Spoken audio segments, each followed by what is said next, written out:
Assalamualaikum warahmatullahi wabarakatuh. Alhamdulillahirrabbilalamin. Wassalatu wassalamu ala asyrafil anbiya'i wal mursalin wa ala alihi wa ashabihi ajma'in. Amma ba'du. Alhamdulillah, hari ini kita bisa melanjutkan perkuliahan kita walaupun dalam berbentuk video. Baiklah, terima kasih juga kepada Bapak dosen yang telah mempersilahkan dan memperkenankan kepada kita untuk menyampaikan presentasi kita pada hari ini yang berjudul kompetensi pedagogik guru dalam perspektif Islam. Oke, di sini saya dan bersama rekan saya, Saudari Nurmal Kaban, akan mempresentasikan tentang potensi pedagogik seorang guru dalam perspektif Islam. Oke, untuk pemaparan kita untuk hari ini akan saya persilahkan kepada Saudari Nurmal Kaban. Kami persilakan. Assalamualaikum warahmatullahi wabarakatuh. Terima kasih kepada Saudari Dalia yang telah mempersilahkan saya untuk memaparkan makalah ini. Di sini saya akan membahas tentang latar belakang masalah. Dalam Islam, guru itu memiliki peran yang sangat penting.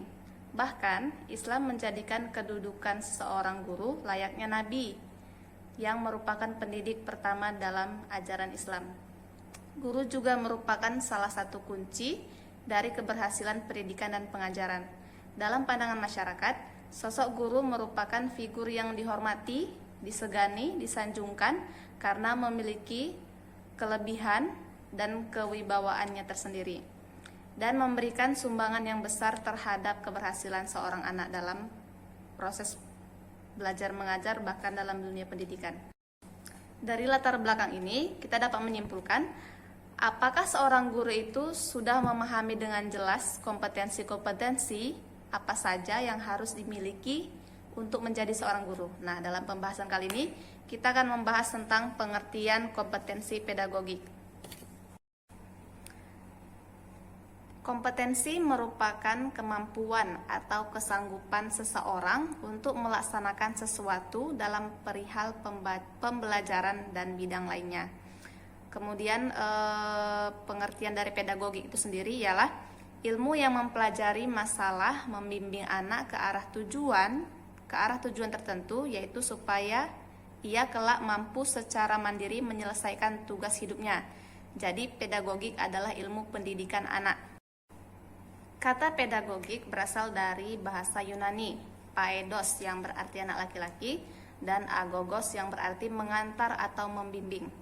Jadi, pedagogik secara harfiah berarti pembantu anak laki-laki pada zaman Yunani kuno yang pekerjaannya mengantarkan anak majikannya ke sekolah.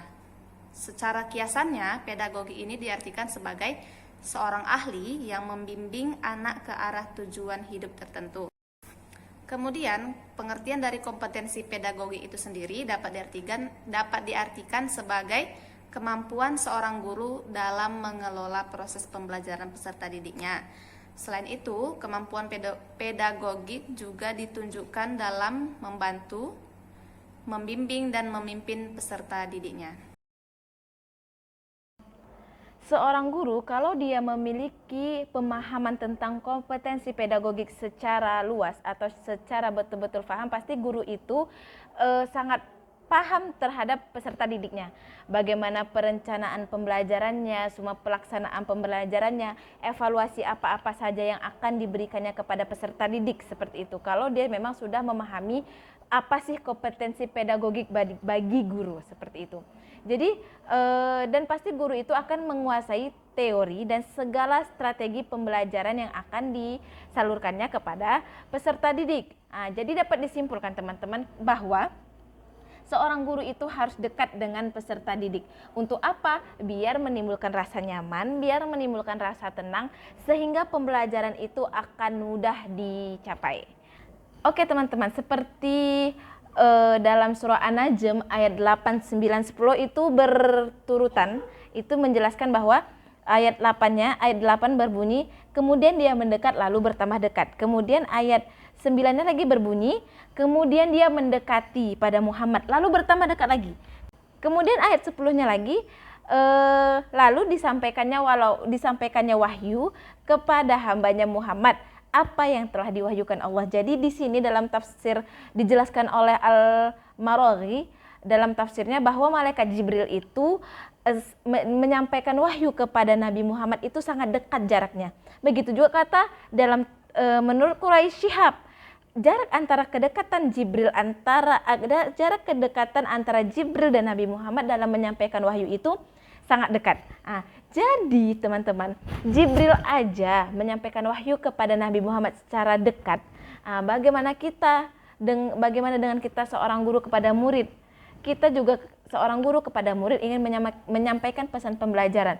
Pasti harus dengan jarak yang dekat. Maksudnya apa? Maksudnya kita memahami dulu bagaimana karakter murid, kita memahami strategi-strategi pembelajaran, kemudian kita memahami juga evaluasi apa-apa sajakah yang akan kita berikan kepada peserta didik kita. Seperti itu teman-teman. Oke, di sini saya akan memaparkan sebuah slide tentang kompetensi pedagogik seorang guru dalam perspektif Islam. Oke teman-teman, berikut ini adalah kompetensi pedagogik guru dalam perspektif Islam. Yang pertama ialah pengembangan kurikulum atau silabus. Seperti yang sudah kita ketahui bahwa memang seorang guru harus dapat mengembangkan kurikulum atau silabus agar dapat mengembangkan juga bagaimana pembelajarannya. Jadi tidak hanya sesuai patokan dari kurikulum yang ada aja, tapi harus dikembangkan seperti itu.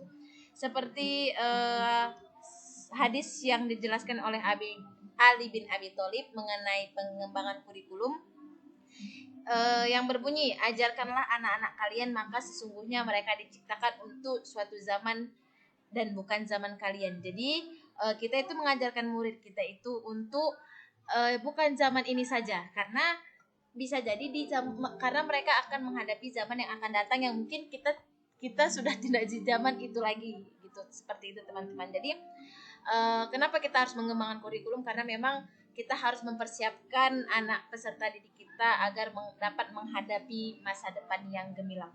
Kemudian yang kedua ialah perancangan pembelajaran. Pasti seorang guru harus membuat perancangan pembelajaran itu. Seorang guru masuk kelas itu pasti dengan perencanaan yang matang seperti itu. Jadi seperti dalam Quran surah Al-Asr dijelaskan bahwa wahai orang-orang yang beriman, bertakwalah kepada Allah dan hendaklah setiap diri memperhatikan apa yang telah diperbuatnya untuk hari esok, dan bertakwalah kepada Allah, sesungguhnya Allah mengetahui apa yang kamu kerjakan. Jadi seperti yang saya jelaskan sebelumnya teman-teman, bahwa kita itu tidak hanya menyiapkan untuk hari ini saja dan untuk hari esok saja, tidak. Kita juga harus mempersiapkan untuk masa yang akan datang. Kita harus mempersiapkan segala hal untuk di masa yang akan mendatang. Maka dari itu kita sebagai guru, kita harus membantu murid untuk mempersiapkan itu dengan cara merancang pembelajaran kita agar dapat berguna bagi masa depannya kelak. Yang ketiga ialah pengembangan evaluasi belajar dan pengembangan potensi peserta didik.